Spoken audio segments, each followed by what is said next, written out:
Saludos y una semana más, como siempre, bienvenidos. Comenzamos nuestro tiempo de debate, la verdad es que con una gran noticia, de esas que esperamos muchos meses y que aunque se producían poco a poco, la verdad es que parece que las lluvias hoy sí nos han dado esa buena noticia. Han caído en Granada 33 litros por metro cuadrado hasta primera hora de la tarde y ¿por qué no es de esa lluvia que gusta, que hace bien, que no hace daño y de las que necesitamos, entre otras cosas, para que nuestros campos estén bien regados y para que los pantanos recuperen un poco esa cantidad de agua que la verdad es que nos hacía falta? Así que en esta tarde-noche lluviosa de jueves vamos a debatir sobre muchas cosas que han pasado estos últimos días en Granada, en Andalucía y también en el resto de España.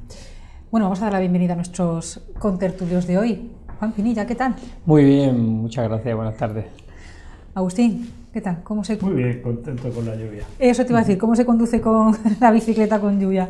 Bueno, un poco más difícil. Más complicado. Pero se puede venir también. Enrique Moratalla, muchas gracias, una semana más. Un placer. Y en su compañía de nuevo, Juan Francisco Delgado, ¿qué tal?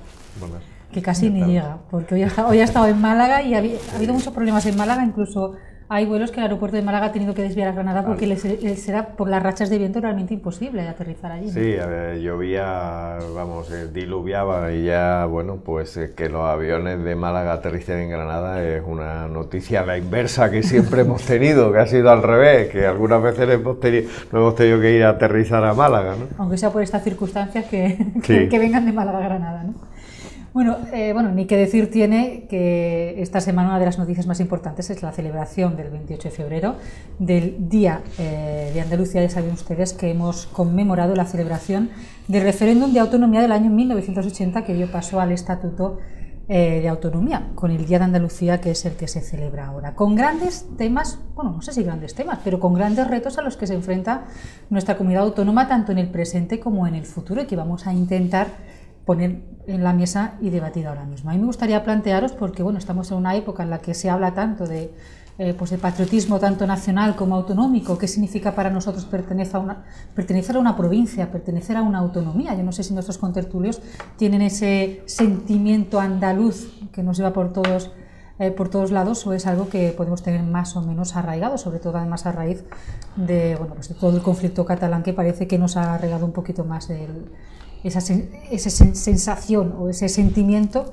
para unos nacionalistas, para otros autonómicos. Entonces yo quería lanzaros esa primera pregunta, no sé, Juan, ¿qué significa Andalucía? No sé si... Bueno, para mí significa mucho. Yo me siento profundamente orgulloso de ser andaluz, me siento andaluz por los cuatro costados, me siento además orgulloso de mi acento, de mi forma de hablar, de mi forma de expresarme, de la cual no renuncio nunca, aunque sí es verdad que a veces por mor de un mayor entendimiento y para evitar el en continuado, porque yo soy muy de pueblo además, tenemos que vocalizar, pero me siento profundamente orgulloso de la historia de este pueblo y como flamenco, bueno, imagínate además, es decir, ya que de tantos estudios hemos sacado la conclusión que el flamenco únicamente nace en Andalucía como consecuencia exclusiva de todo el crisol de pueblos y culturas que han habitado esta tierra, de las lenguas y de las religiones incluso, bueno, pues lo sumo y lo agrego a ese componente que es para mí Andalucía, es mi tierra, es mi tierra y como decía aquella soleada Antonio Mairena, subí a una alta montaña a buscar leña para el fuego y como no la encontraba al valle bajé de nuevo, con aquella metáfora tan bonita de Andalucía. Andalucía no necesita demostrar nada al mundo, aunque sí que necesita desde el punto de vista político corregir muchas deficiencias, muchos años de atraso, muchos problemas de paro, especialmente paro juvenil y determinadas zonas que, bueno, en estos días estamos viendo cómo está saliendo a la luz toda la problemática que hay en la línea de la Concepción, por poner un único ejemplo, porque la problemática que hay en la Costa del Sol no es menos grave. Es decir, hay que corregir muchas cosas y espero que eso por el bien de todos se corrija. Bueno, enseguida entraremos en lo que hemos hecho bien o mal, o en aquellas cosas que, bueno, dice Juan Pinilla, que hay que corregir o por lo menos hay que mejorar. Yo soy muy romántico, tengo que decir que yo celebro el Día de Andalucía el 4 de diciembre, porque yo soy de aquellas manifestaciones del pueblo, de la verde, blanca y verde, de Carlos Cano, de toda esa, el romanticismo poético, si queréis, que aquí mis compañeros y contertulios seguro que lo vivieron más y mejor que yo. Pero sí es cierto que bueno, el día 28 pues también hay que lógicamente celebrarlo, es un día más oficial, pero me siento muy orgulloso de ser andaluz. ¿Y Agustín? ¿Hasta dónde le llega a Agustín el orgullo de ser andaluz? Bueno, el 4 de diciembre de 1977 hubo una gran manifestación en Granada y en todas las capitales que, curiosamente, según ha ido pasando el tiempo, han ido aumentando los manifestantes, ¿no? No sé si habéis dado cuenta que al principio se dijo 500.000, después 1 millón. La última vez he visto que ya íbamos por 1,5 millones, ¿no? Es una cosa curiosa como mirando hacia atrás cada vez hay más gente, ¿no? Bueno, y hasta algunos que no habían nacido, que no estabais, ¿no? en la manifestación. Yo estaba allí, estaba en el servicio del orden. Curiosamente, de la mano de una persona fallecida y relativamente famosa, como era José Luis Serrano, ¿no? Y desde entonces hasta aquí, cuando miro cuál es mi sentimiento, pues sentimiento de fracaso, sinceramente. Yo tengo un sentimiento de fracaso porque yo creía que la autonomía iba a ser la gran herramienta que sirviera para que el sur saliera de la situación en la que estaba. Tú lo acabas de decir, ¿no? Y cuando miramos las estadísticas del año 77 y las actuales, pues estamos en el mismo sitio. Seguimos en el furgón de cola de España, en el furgón de cola de Europa, seguimos con índices peores que los demás. Por supuesto, en términos absolutos es una cosa maravillosa, ¿no? No podemos hablar de kilómetros de carreteras, de universidades. En términos absolutos hemos mejorado mucho, pero en términos porcentuales estamos igual, o podemos decir que estamos peor. Y si nos comparamos con Irlanda, que entró en la Unión Europea con un nivel de pobreza similar al andaluz y ahora mismo lidera los índices de riqueza, pues más me deprimo, ¿no? Es decir, que para mí es una frustración, es la sensación de que hemos tenido una gran autonomía que se ha usado para muchas cosas, pero no para lo que yo pensaba que se iba a usar, que era para desarrollar tremendamente Andalucía. Enrique, insisto, entraremos ahora un poco más en profundidad en todos esos aspectos, que yo quería conocer primero pues un poco la valoración como andaluces, ¿no? Como nos sentimos, que a veces parece que los andaluces no nos sentimos suficientemente andaluces, sino como quizá otras personas sí defienden a pecho descubierto su pertenencia a una autonomía. Sí, es verdad que hay que hacer, sin remontarse a los visigodos, pero hay que hacer un poco de historia, porque creo que es necesario. Cuando se plantea el tema, bueno, primero la ruptura democrática, la Plata Junta, cuando todavía estábamos en la dictadura, es verdad que todo se plantea como un sueño, un sueño y una movilización popular que, a pesar de que es verdad que en ese ejercicio de recuerdo los números y los dígitos parecen que se multiplican, pero sí es verdad que fue una respuesta que ni propios ni extraños la esperaban, ¿no? Y además de todo tipo de clase social. En aquel tiempo había un eslogan, lo de el sur que se desborda hacia todos los sures, cuando lo manejábamos en Manifiesto o en Poesía 70, no dejaba de ser muy hermoso desde el punto de vista dialéctico y poético, pero es verdad que con la perspectiva del tiempo reconoce que hacia el país andaluz que se desborda hacia todos los sures, porque nunca se pensó del todo como un concepto geográfico. Y de ahí me voy ya centrando en la respuesta, sino como un concepto ideológico, como una forma de estar en la vida, una forma de ser. Los andaluces no somos excluyentes, como estamos viendo que ocurre con determinada nacionalismo y autonomía. Aquello que podía parecer que era un nacionalismo andaluz, que tenía, sobre todo por parte de algún grupo político, ciertos tintes de eso, nunca lo fue, porque el ser andaluz tiene una vertiente muy universal y por tanto no es nada excluyente. Eso a lo largo de los años se ha podido ir constatando cada vez más. Pero dicho eso, pues yo sí estoy muy de acuerdo con lo que ha dicho Agustín. Con el transcurrir de los años, es verdad que porcentualmente no hay mejora, globalmente sí, hombre. Piensa en la Andalucía que había en aquel momento, el nivel de analfabetismo tan brutal, y digo, ese dato podríamos decir otros muchos, y que ha habido una transformación espectacular. Pero también es verdad que a nivel porcentual, y puedes poner ejemplos como el que tú has puesto y algún otro, pues no acabamos de romper, no acabamos de de combatir adecuadamente con políticas certeras esa realidad. Somos casi 9 millones, somos como Portugal, ¿no? Entonces, también es verdad que la población es tan enorme que a la hora de hacer determinadas políticas cuesta corregirlas mucho más que si tienes una autonomía, no voy a decir uniprovincial, como algunos están ahora defendiendo, que tendría que ser Granada una autonomía uniprovincial, pero no nos faltaba otra cosa. Eso en cuanto al sentimiento. En el siguiente turno podemos entrar en más cosas. En el siguiente turno entramos, ¿no?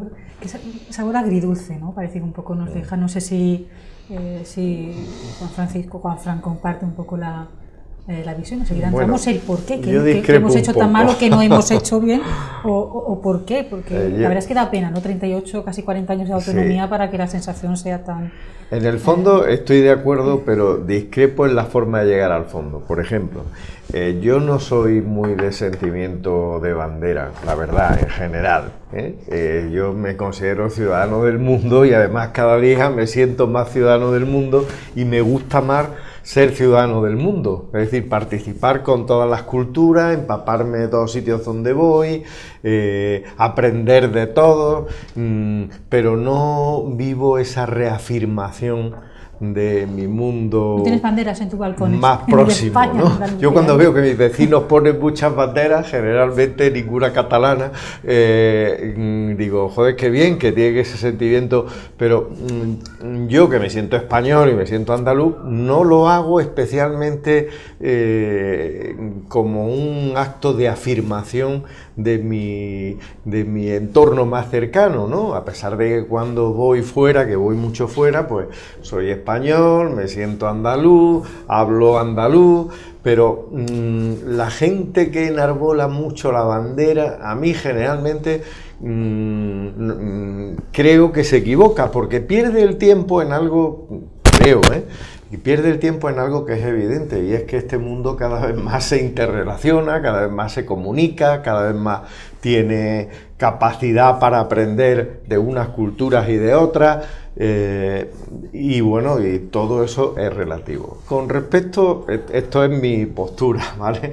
Con respecto a la evolución de Andalucía, yo creo que se ha mejorado mucho, francamente creo que se ha mejorado muchísimo. Hoy en día, por ejemplo, yo que he estado en Málaga pensaba, digo, bueno, esto hace 20 años era imposible, con un temporal como el que está cayendo, las carreteras no estarían pues como están y no se iría tan bien como se va a los sitios y digamos, hay 2 aeropuertos con 100 kilómetros de distancia, no sé, hay circunstancias que, en fin, ya les gustaría tener a otros sitios, ¿vale? Y creo que se ha progresado mucho en ese sentido. Ahora, creo que estamos mal enfocados, es decir, mal enfocados en el sentido de que sí es verdad que, y me ha encantado el ejemplo que ha puesto Agustín de Irlanda, sí es verdad que hay otros países que se han dado cuenta en las circunstancias en las que vivimos y más que estar espoleados por la situación que han tenido, pues no sé, de Inglaterra, que lo tenían al lado, su comparación con ellos, en nuestro caso el problema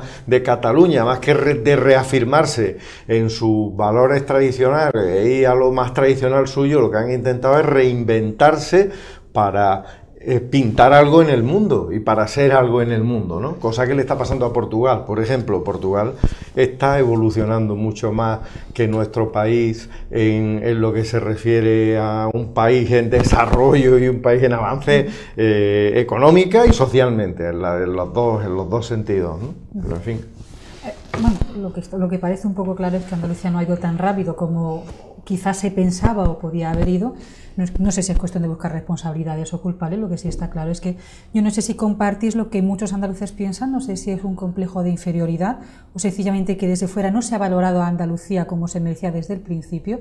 Entonces yo les lanzo, claro, ¿por qué no hemos ido a ese ritmo que pensamos? Decía Enrique, 8 millones de andaluces, 9 millones de andaluces, casi igual de Portugal. Si nos comparamos con Irlanda, casi nos ponemos a llorar. Los datos, como bien hemos expuesto aquí, no acompañan. Pero claro, ¿qué ha pasado? O sea, ¿qué hemos hecho o qué no hemos hecho? La realidad es que de Despeñaperros para arriba, la opinión que se tiene de Andalucía, de los andaluces, deja mucho que desear en cuanto a nosotros. Yo creo que no refleja para nada lo que somos los andaluces. claro, ¿dónde buscamos? ¿Nos buscamos dentro? ¿Qué no hemos hecho? ¿Lo buscamos fuera? ¿Qué no nos han dejado hacer o no hemos podido hacer? ¿O no nos han tratado igual que al resto? No sé, ¿en qué punto vosotros creéis que podemos buscar la responsabilidad o por lo menos echar la mirada? Francamente creo, y además si queremos progresar hay que hacer autocrítica. Yo creo que el problema lo tenemos dentro. No hay que mirar fuera, que nos han maltratado, que tal. Es decir, el problema tiene que partir desde dentro. Cualquier mejora parte primero de ordenar tu casa, lo primero. Y para eso creo que pasa por cambiar también nuestra cultura acerca de lo que queremos conseguir y hacia dónde queremos ir, ¿no? Pero vamos, no quiero acaparar yo... No, yo también creo que eso es importante, efectivamente, a dónde queremos ir, pero también de dónde deberíamos venir y no venimos. O sea, ¿de dónde venimos? Venimos de una tierra donde existen algunos de los latifundios más grandes que hay en España, y ahí siguen, una tierra eminentemente agrícola. El sector agrícola es tan importante y ahí siguen tantísimos campesinos sin tierra. Podemos hablar de campesinos sin tierra, que esa es la verdadera definición del flamenco. Blas Infante, cuando estudia la palabra flamenco, dice que viene del felak mengu, dos vocablos árabes que significa campesinos sin tierra. Pues ahí tenemos esos grandes latifundios. O sea, ahí tenemos, por ejemplo, Andalucía, uno de los principales productores de naranja. Pero sin embargo, para las fábricas están en otras regiones, en otras comunidades, eso se procesa fuera. De decir, ¿qué no hemos hecho en infraestructura? Yo sí creo que hay nombres, yo sí creo que podemos hablar de políticas erróneas o de políticas que no han surtido efecto, o de inmovilismo, o de terreno pantanoso y estancado. Podemos hablar de corrupción, podemos hablar de mucha corrupción, pero incluso de la corrupción interna, porque muchas veces, como dice Juanfran, ¿hacia dónde vamos? Y hacer autocrítica es que muchas veces también a la gente hay que contarle y hay que decirle, cuando muchos de ellos dicen, pues ya que hacen bien en robar, porque yo lo haría también, porque vemos, efectivamente están floreciendo, antes que hablábamos en el backstage de los nuevos delitos que están ocupando las cárceles, están floreciendo un montón de delitos por fraude, intentar quemar coches, seguros, es decir, un larguísimo etcétera que se da especialmente en Andalucía, y eso tenemos que combatirlo desde dentro. Es decir, las pequeñas corrupciones, las grandes corrupciones y las políticas erróneas que han hecho que esta tierra siga a tantos años después pues, prácticamente con unos niveles de paro y de su desarrollo increíbles. Sí, pero fíjate, tú decías, Juan, ¿de dónde venimos? Es importante saber de dónde venimos. Claro. Y durante todo el franquismo se primó de una forma manifiesta, evidente y estratégica tanto Cataluña como el País Vasco. Andalucía viene de donde viene. Y es verdad que eso no es una justificación para decir, oye, que el franquismo duró 40 años y ya llevamos casi 40. Pero el déficit histórico está ahí, que ha habido que remontar. Por eso yo estaba muy de acuerdo en lo que apuntaba Agustín al principio, de que en la globalidad se ha hecho muchísimo. No hay color, es un avance brutal. Pero porcentualmente, si vas viendo una serie de variables muy importantes, pues efectivamente no acaba de despegar. Yo creo que irnos al pasado y hablar del franquismo nos llevaría a temas complicados, ¿no? Porque estaba diciendo, es verdad que se le dio mucha importancia a Cataluña en el franquismo. Sí, también es verdad. También es verdad que se puso un polo de desarrollo en Huelva que lo creó el franquismo y que llevó a que Huelva durante un tiempo fuera la primera empresa química de Europa, ¿no? El primer núcleo de Europa. O sea, lo del franquismo yo de momento lo dejaría un poco ahí, porque lo que quiero decir en mi idea era que en el 77 estábamos a la cola de España y que en 2000 seguimos a la cola de España. Y hay dos factores que creo que lo han sacado bien. Juanfra habla de la sociedad y Juan ha hablado del gobierno. Y creo que son los dos factores, sí. Nuestra sociedad, por muy orgullosos que estemos, por mucho que queramos, no ha valorado suficientemente al emprendedor. Aquí no se ha mirado con buenos ojos al empresario, seamos sinceros.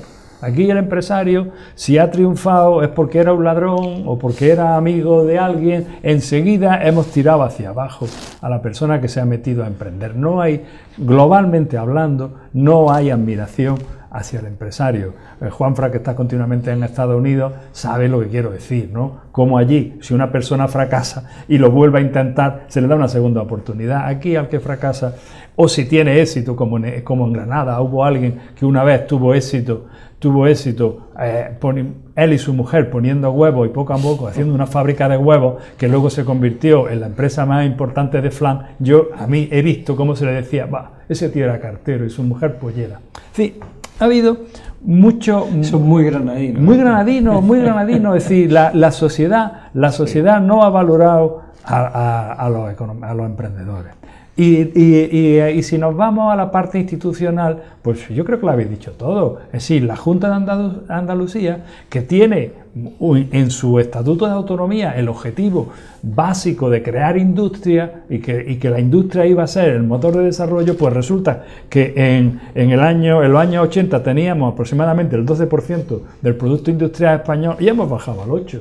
Es decir, nada más que con ese dato nos estamos dando cuenta que la Junta de Andalucía no ha cumplido. Si empezamos a analizar que la Unión Europea ha metido 60.000 millones de euros en Andalucía, ¿dónde han ido esos 60.000 millones? Bueno, pues la Junta de Andalucía ha hecho una gestión manifiestamente mejorable. Sí, si me permite, creo que por dar 4 titulares rapiditos. 1. La actividad económica de Andalucía, que estaba mirando ahora mismo el informe económico, el último publicado el informe económico de Andalucía, la actividad económica de Andalucía tiene un problema estructural importante, creciendo casi a un 3%, tiene un nivel de paro impresionante, y eso le tiene que hacer pensar, no solamente para pegarse con un cilicio y autoflagelarse, sino le tiene que hacer pensar de que el modelo económico en Andalucía no funciona y hay que darle la vuelta. El modelo económico de Andalucía significa que la mitad de los jóvenes están en paro. Eso es un tema muy serio porque además nuestras universidades facilitan el acceso. Este año se ha puesto la matrícula gratuita y vemos que a pesar de eso, yo veía ayer unas estadísticas de las matrículas universitarias y es tremenda la caída en las matrículas de jóvenes, que yo lo pongo aquí encima de la mesa, que ese dato no lo ha dado nadie, pero hay universidades que han caído casi un 25 y un 30% en su nivel de matriculación. Es decir, que hay una curva desde el año 2013 de una caída en las matriculaciones impresionante en Andalucía, en lo que es el sistema universitario. Para mí la universidad es clave en el cambio, y hay que ligarlo al sistema productivo, porque los cambios vienen por la innovación, vienen porque Irlanda es un ejemplo, o Islandia si me apura, o Canadá, que ayer presumía el primer ministro de Canadá cómo van a llegar al pleno empleo y cómo se está creciendo en ese país, ¿no? Pues yo creo que hay que pensar en eso, y no esperar que la Junta de Andalucía solucione nada, porque no es la Junta de Andalucía, es verdad que hay que emplear bien los fondos públicos, está claro, para hacerlos más productivos, pero creo que hay un problema de fondo, y es que el sistema productivo está desconectado del sistema educativo desde hace muchos años y de manera estructural, y eso es un problema gravísimo, y que hay una parte del sistema productivo que depende demasiado del sector público, y eso desde luego también lastra mucho el crecimiento económico de una comunidad. Bueno, hemos estado hablando de dónde venimos, hemos analizado algunos de dónde venimos, pero claro, también hemos puesto de la mesa hacia dónde vamos. Y en ese sentido yo os quiero plantear otro de los datos que hemos conocido esta semana, que definitivamente nos habla de hacia dónde vamos. El CIS ha publicado los últimos datos de intención de voto, de estimación de votos, si las elecciones autonómicas se celebraran, por ejemplo, a día de hoy, con los siguientes datos si entramos. En Andalucía, si hoy fueran las elecciones, las volvería a ganar el Partido Socialista con el 34,1% de los votos. Bueno, le seguiría el Partido Popular con una bajada muy grande con respecto a las elecciones de 2015, con el 18,3%. Bueno, en tercer lugar situaríamos a Ciudadanos, bueno, sería en segundo lugar Ciudadanos, estaría por delante del Partido Popular. Ciudadanos con el 19,8%, el Partido Popular 18,3%. Podemos se situaría en cuarto lugar con el 10,5% de los votos, e Izquierda Unida subiría del 6,8 de 2015 al 8,3 que obtendría hoy por hoy si esos fueran los resultados. Si realmente estas fueran las elecciones, ¿hacia dónde vamos? ¿Qué lectura podemos hacer? ¿Qué composición podríamos tener? Y no sé si podríamos conseguir eso que necesitamos para que Andalucía deje de estar donde estamos, porque yo creo que lo más llamativo es el ascenso meteórico, el ascenso grande de Ciudadanos, que incluso superaría al Partido Popular en estimación de voto. Bueno, ese ascenso de Ciudadanos en Andalucía tiene mucho que ver con una proyección de lo que está ocurriendo a nivel estatal, lo hemos visto en Cataluña, lo vemos a nivel. Y esa caída del Partido Popular también tiene que ver mucho con Juanma Moreno, por un lado, porque es un candidato que no creo que se lo acabe de creer nadie, un candidato que sigue sin ser sólido, sin enarbolar un discurso sólido y sin que se lo crean o se lo crean sus propios votantes, pero tiene muchísimo que ver, por supuesto, con los casos de corrupción que son en el Partido Popular. Es decir, ahí está muy claro. Yo que creo en las teorías conspiratorias, yo sí tengo muy claro que los poderes económicos que han apostado durante mucho tiempo por los grandes partidos, ahora están apostando por Ciudadanos. Están apostando por Ciudadanos. Ya hace tiempo que vieron que el Partido Popular está más que amortizado. Yo no sé si podrá salir cuando culminen todos estos procesos judiciales que tiene pendientes, más los que se irán abriendo conforme avancen las investigaciones y las declaraciones. Y yo creo que es un partido que está amortizado a día de hoy. Entonces, lo de Izquierda Unida sí que me llama la atención, porque creo que ahí sí tiene muchísimo que ver Antonio Maillo, que ha sido un grandísimo líder. Es un gran líder y además una persona que comunica muy bien, que tiene muchísima cultura y muchísima capacidad. Y bueno, el dato de Podemos es que se mantiene, ¿no? Sí. Baja del 14,8 al 10,5. Enseguida seguimos analizando, hacemos una pequeña cosa, enseguida analizamos si es verdad que al Partido Popular le arrastra tanto los casos de corrupción, que en Andalucía realmente los que los está sufriendo es el Partido Socialista, hasta qué punto realmente se castiga al Partido Popular con algo que se está produciendo fuera de nuestra comunidad autónoma. Pero bueno, enseguida entramos en ello, lo hacemos en unos minutos.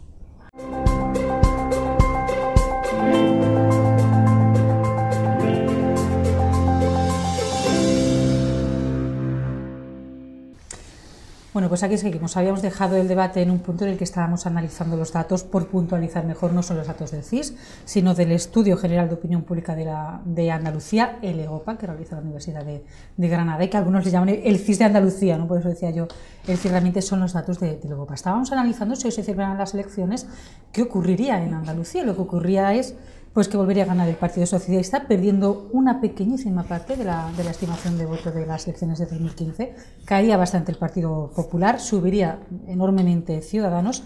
Podemos perdería parte de su fuerza, pasando de 14,8% al 10,5%, y subiría, que decía Juan Penilla, me ha sorprendido a mí el ascenso de Izquierda Unida, que él achacaba pues a la personalidad quizá y al carisma y al buen hacer de Antonio Maillo. Yo no sé si compartís, o no sé si esta combinación o posible combinación que se pudiera dar, yo decía antes, nos podría llevar a donde realmente queremos ir, por lo menos despegar de esa situación que parece que nos ha estancado en los últimos 40 años, a pesar de...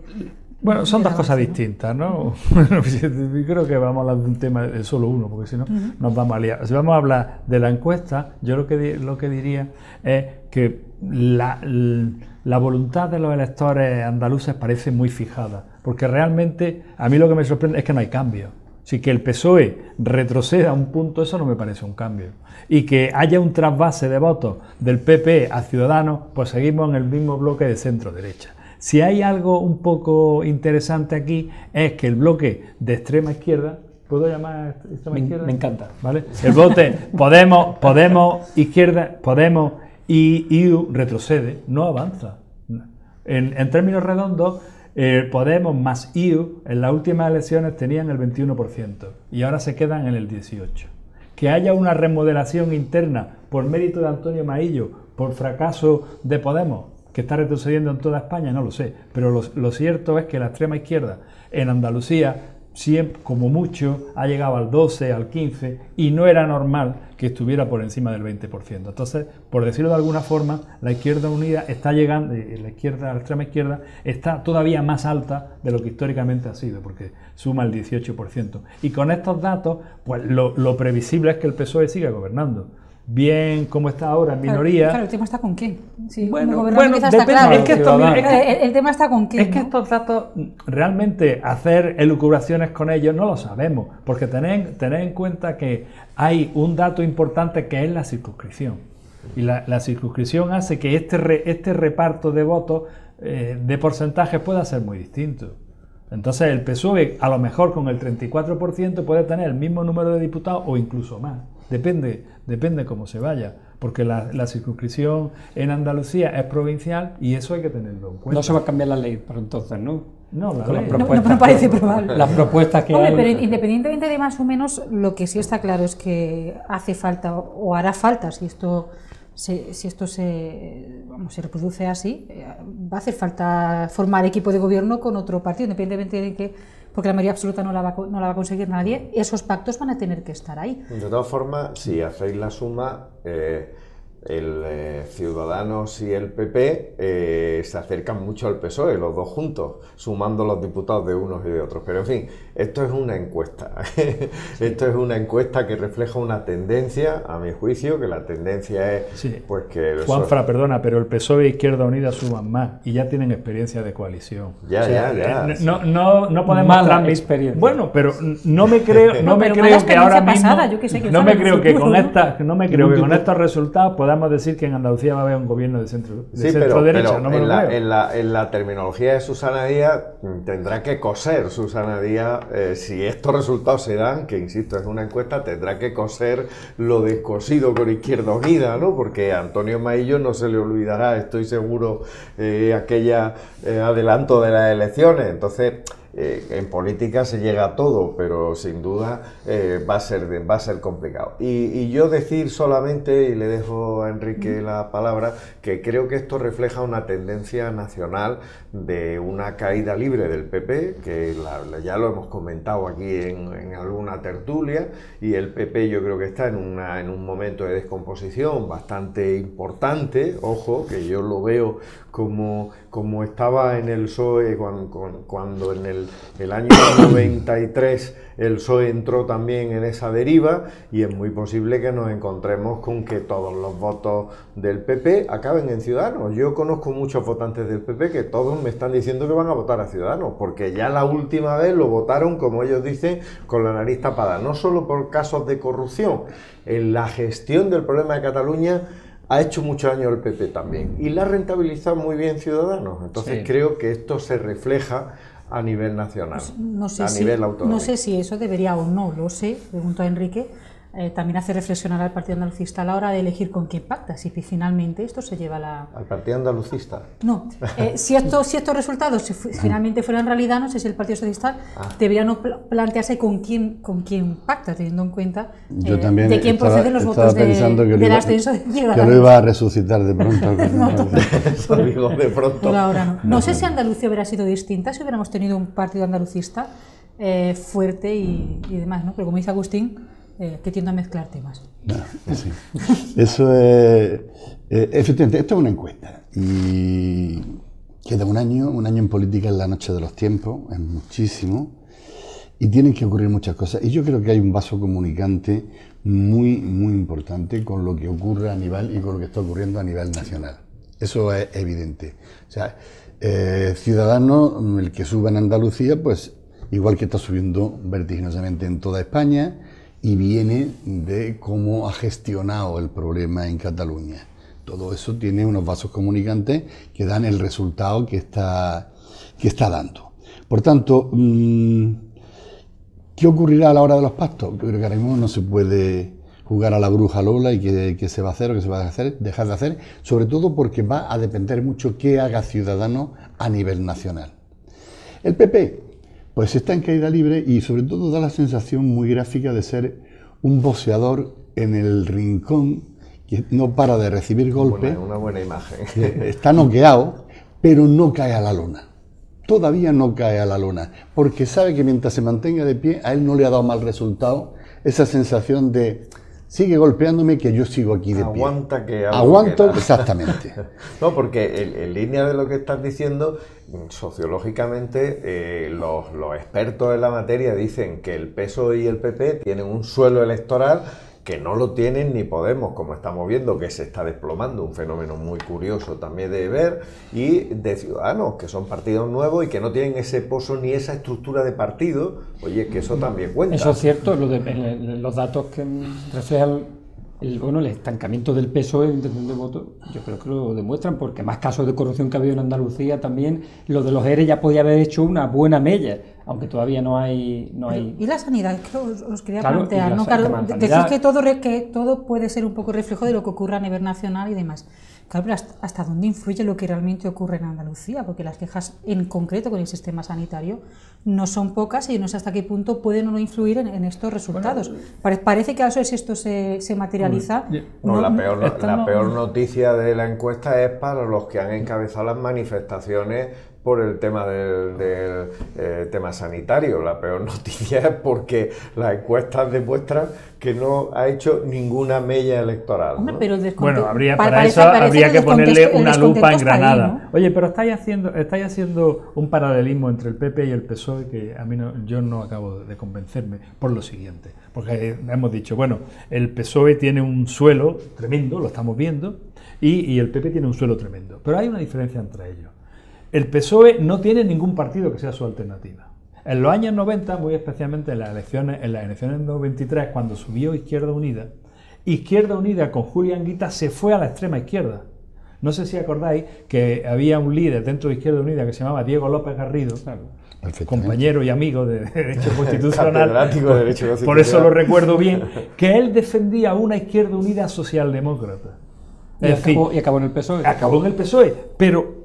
Si tanto en Izquierda Unida. Si Izquierda Unida hubiera tomado ese giro, a muchos votantes del PSOE le hubiera entrado la duda de si seguir votando a ese partido en descomposición, corrupto, señor X, etcétera, etcétera, o votar a Izquierda Unida. Pero desde el momento en que Izquierda Unida se fue a la extrema izquierda, ya no era el mismo partido. Bien, vámonos al PP. El problema que tiene... Fue a la izquierda extrema. Sí, pero el problema que tiene el PP es que Ciudadanos se ha colocado en su mismo sitio. Ahora, lo que tú acabas de decir de votantes de PP que se pasan a Ciudadanos no les produce ningún problema, porque sienten que es básicamente lo mismo, solo que más joven, la prueba del 9 ha sido Cataluña, o sea, el posicionamiento en Cataluña. Entonces, ese derrumbamiento del PP, que evidentemente es muy difícil, porque tiene muchos lazos de interés, tiene muchas alcaldías, tiene muchas comunidades autónomas, y es difícil. Pero no tan difícil como era el PSOE, porque el votante del PSOE no tenía a quién pasarle el voto. Y ahora mismo el votante del PP tiene a quién pasarle el voto, porque Ciudadanos, que tenía un pequeño componente socialdemócrata cuando nació, se lo ha quitado de encima, se ha hecho liberal, se ha metido en la Alianza Liberal Europea, y es un partido que le puede comer el terreno perfectamente al PP. Que se lo está comiendo. No se lo está comiendo. Claro, y porque tiene un líder mucho más europeo, un líder que lo ha hecho muy bien realmente. Te puedes estar de acuerdo con él, lo puedes votar o no, pero es un líder que da otra imagen, es otra cosa. Pero te refieres a nivel nacional. A nivel nacional. Pero Juanfra, a Julio Anguita era un líder estupendo, que hablaba muy más bien, valorado de todo. Que era muy valorado, pero su ideología no coincidía con la del votante del PSOE. Y sin embargo... Aún así sí que rascó, me acordaba cuando fueron 21 y 23. Sí, bueno, ¿qué? Sí, pero hasta bueno, 182 que se claro, Julio Anguita lo valoraba la derecha, me refiero al Partido Popular, y lo valoraba Izquierda Unida. Los votantes del PSOE no lo querían tanto. Claro que no, porque lo veían distinto. Y lo veían distinto. Él era muy beligerante en aquellos tiempos. La teoría de las dos orillas. La teoría de las dos orillas. Sí, lo de la pinza fue totalmente falso. Lo que pasa es que todavía fue fue un montaje del grupo Prisa y todo eso que todavía sigue hoy surtiendo efectos, aquellos de la pinza, porque la pinza no existió. Y Julio Anguita lo ha contado más de una vez. No, la pinza en Andalucía, perdona, y que yo le voy a llevar la contraria a tu querido Julio Anguita, la pinza en Andalucía fue una cosa espectacular. José María Aznar le pide a Julio Anguita una moción, que lo apoye en una moción de censura a Felipe González, año 94, y Julio Anguita le dice, mándamelo por escrito, que esto lo debatimos, y se le dijo que no a José María Aznar. Sí. Y se le dijo que no. Ha sido muy fuerte eso ya. Claro, ya, pero ¿dónde reside la pinza? En Andalucía. En Andalucía. En Andalucía del 93 al 96. ¿En qué? En que votaciones en el No, Parlamento. Duró año y medio la legislatura. No, fue votaciones en el Parlamento de Andalucía. Vamos a ver. Muy fácil. El número de votaciones. El 85% de las votaciones que se han producido desde que entra la democracia hasta ahora han coincidido Partido Popular y PSOE. No, digo a nivel nacional. En la legislatura 94-96. Ahora lo vamos a buscar si está publicado. En esa legislatura, en todo caso, sería en punto. Es decir, aquí no se habla. Julio, en ese sentido, lo tenía muy claro, no es una cuestión de bandera ni de siglas. Nosotros tenemos un programa y si esto se adapta a lo que nuestro programa dice, en aquella época además no se diferenciaba entre PSOE y PP. Programa. Estamos, sí. y yo lo sigo defendiendo. Todo eso está muy bien, pero en Andalucía, cuando hablamos de la pinza, te lo puedo explicar con cierta rapidez, hablamos de lo siguiente. Chávez fue elegido presidente, pero Arena y ¿cómo se llamaba? Rejón, Arenas del PP y Juan Carlos Rejón de Izquierda Unida se pusieron de acuerdo en nombrar a Diego Valdera presidente del Parlamento. Correcto. Y desde ahí bloquearon cualquier actividad del presidente Chávez. No le aprobaron los presupuestos durante 2 años. Lo echaron de la casa Sugey. Y así todo, no pudo hacer nada. Eso es una pinza. Bloquearon la actividad de gobierno. Eso es política. Bueno, llámalo como quiera. Si la pinza es Llámalo como quiera. Lo cierto es que Chávez disolvió el Parlamento, convocó y ganó casi mayoría absoluta. Porque lo que vimos los ciudadanos es que el PSOE estaba en una situación que el PP e Izquierda Unida le hicieron lo del perro del hortelano. Ni comían ni dejaron pero comer. de todas formas esa no es la pinza que tanto le afectó a Julio Anguita, ¿no? Pues la de Andalucía, ¿no? A él se le achaca los montajes a nivel nacional. Yo de todas formas, recogiendo ese hacia dónde vamos, hacia el mismo sitio, Estrella. ¿No nos vamos a mover? No nos vamos a mover. Mira, Juan. Qué depresión. Es lo que dice la encuesta, o sea, si el PSOE se mantiene en el 34%, eso significa que no se puede hacer un gobierno sin el PSOE. Será más difícil, como dicen Enrique o Juanfran. Yo creo que será facilísimo. Sí, va a ser fácil. Si estamos en esos porcentajes de primer partido más votado, que tiene a su derecha a Ciudadanos y puede medio pactar con él, y a su izquierda a Izquierda. De todas formas quedan 3 escollos que son muy importantes y que deciden muchas cosas, simplemente por... que son las elecciones municipales, que marcan una tendencia. Eso no es una encuesta, eso son unas elecciones que marcan claramente tendencia. 2, ¿qué va a pasar con las generales? Porque ahora el PP se está jugando si adelantarlas o no, o si, como no saca los presupuestos, a lo mejor tenemos elecciones a la vuelta de la esquina. Y en tercer lugar, en las andaluzas ya veremos. Es decir, bueno, la bruja Lola no sé dónde está, pero yo creo... Entonces podríamos poner aquí 2 velas negras. Mira, Rajoy... Y una bola. No me creo que Rajoy adelante las elecciones, vamos, ni que le suspendan 20 presupuestos. Está muerto, no lo haga. Pues puede ser peor. Si estamos viendo, pero fijaros lo que pasa con el ministro, que el ministro de Economía dijo la semana pasada, oye, por favor, en breve seré sustituido como máximo el lunes. Y ha pasado una semana y ahí sigue. Y ha dicho Rajoy que lo va a cambiar la semana que viene. Sí. ¿Y sabéis por qué lo va a cambiar la semana que viene? Sí, porque no puede hacerlo más tarde. Claro. No, y sobre todo porque el Madrid juega en París y hasta que no pase la eliminatoria no sabemos si va a ser el momento de hacer el cambio o no, ¿no? No es fácil ver tú eso que pasa en la eliminatoria. Hay que jugarlo. Vamos a cambiar radicalmente de tema. Ahí no nos va a hacer falta ser la bruja Lola, ni poner velas negras, ni poner ni siquiera bolas de cristal para ver lo que pasa en el futuro. Entiendo que todos sabéis y habéis visto esta semana una de las noticias importantes a nivel local. Es la otra reordenación del transporte público en Granada, donde quizá el dato más importante o el dato más a resaltar, y quien lo diría, creo que 2 años después de que se implantara, es la supresión del sistema LAC que se puso en funcionamiento, pues yo creo que hace año y medio, yo creo que no llegamos a 2 años.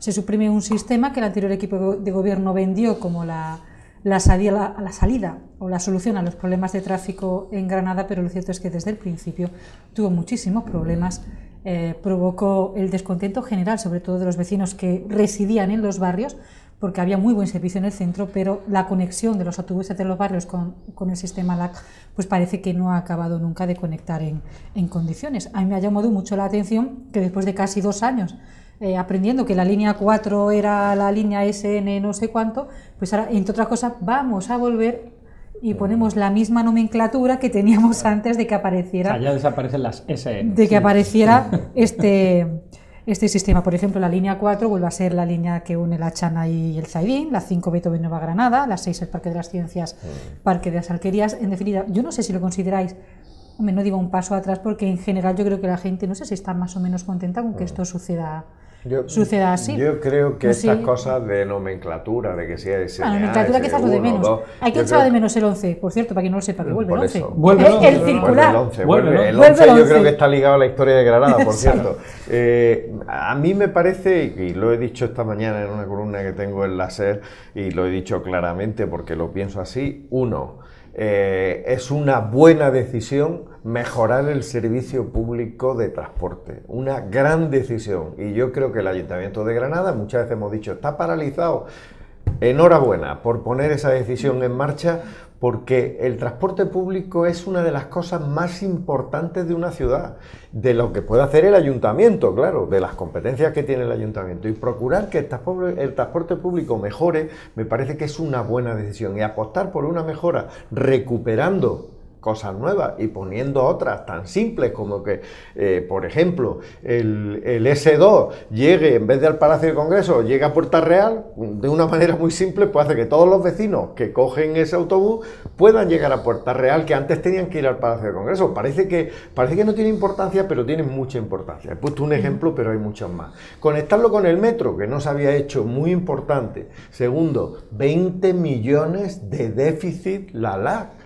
O sea, es una barbaridad para un ayuntamiento, y esto es ahorrar dinero. Me parece que ahorran 1,5 millones sobre lo que había antes, es decir, que estamos hablando de que es una buena decisión, más servicios y menos coste en un tema que, como la educación y la salud, son servicios públicos básicos, la movilidad. Ahí no solo eso, que yo creo que lo ha explicado muy bien. Ah, está bien, ¿eh? Lo esperaba menos. Se nota que somos amigos. No solo esa explicación, que yo creo que es bastante clara y pedagógica, sino que en el origen. Lo otro fue una decisión desde una mayoría absoluta, de decir, y ahora vamos a hacer esto porque sí. Y ahora, aunque no hay una unanimidad ni un consenso absoluto, pero está muy hablado con otras fuerzas políticas que están de acuerdo, está hablado con los barrios, y que yo haya leído, me parece que solamente hay 2 que no lo acaban de ver, el resto sí. O sea que se ha consensuado en gran medida hasta donde se ha podido, y el origen ya es completamente distinto a lo que se hizo.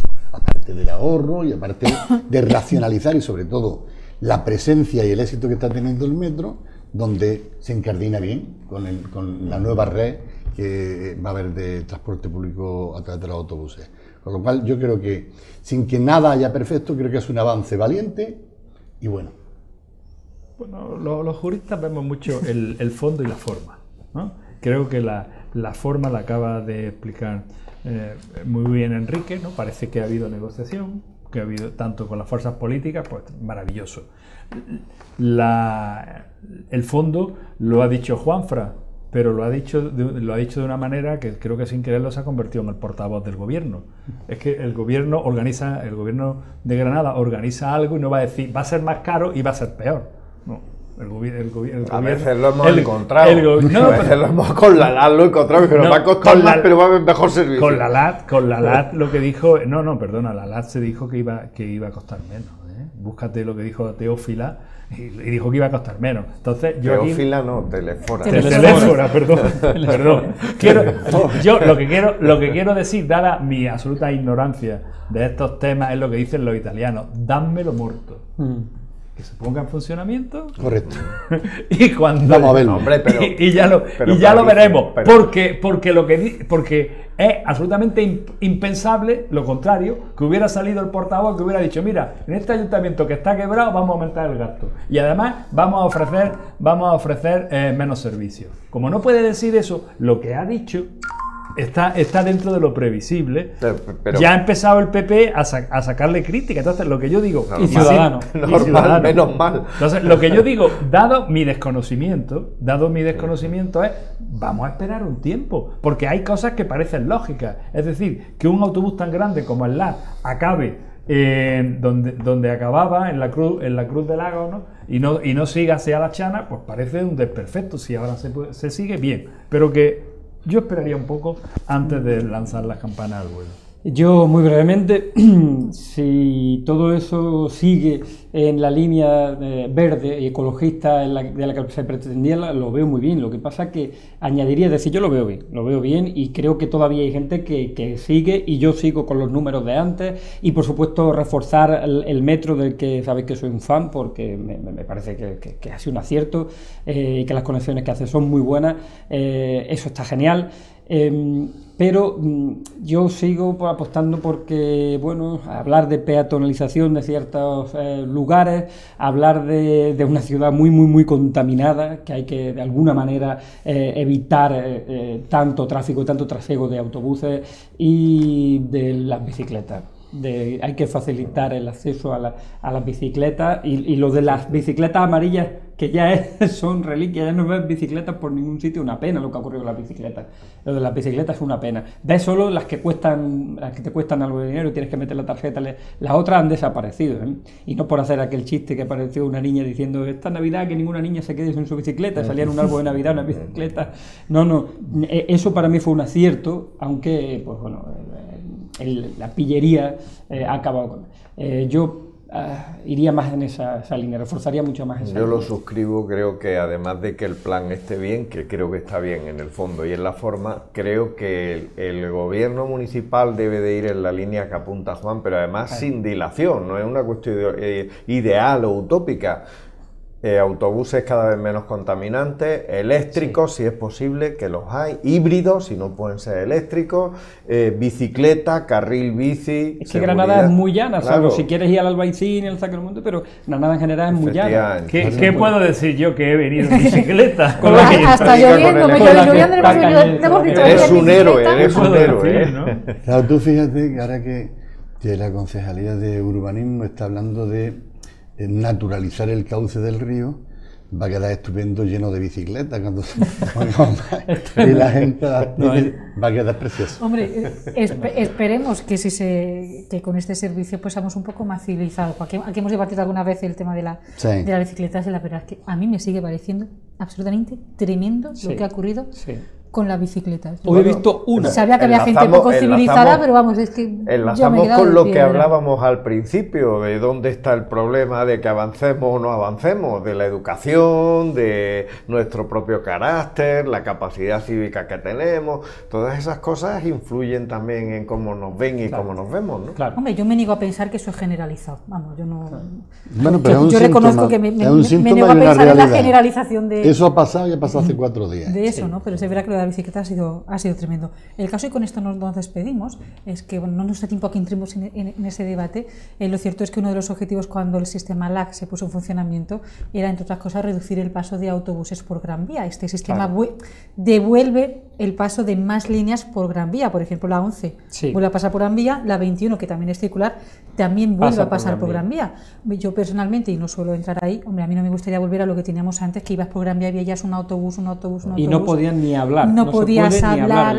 Pero es que lo siguiente que tiene que acometer el equipo de gobierno es tirar por la Gran Vía 1 metro ligero de superficie, que eso no es tan caro, y ya quitar ya estuvo el proyecto en autobuses. su día, aquella de la línea. Bueno, hubo otro proyecto de un túnel por la Gran Vía, ¿eh? Sí, que es verdad, hasta el relevo. Sí, y además lo financiaba la iniciativa privada, cosa que, como tú sabes, a mí eso me encanta, ¿no?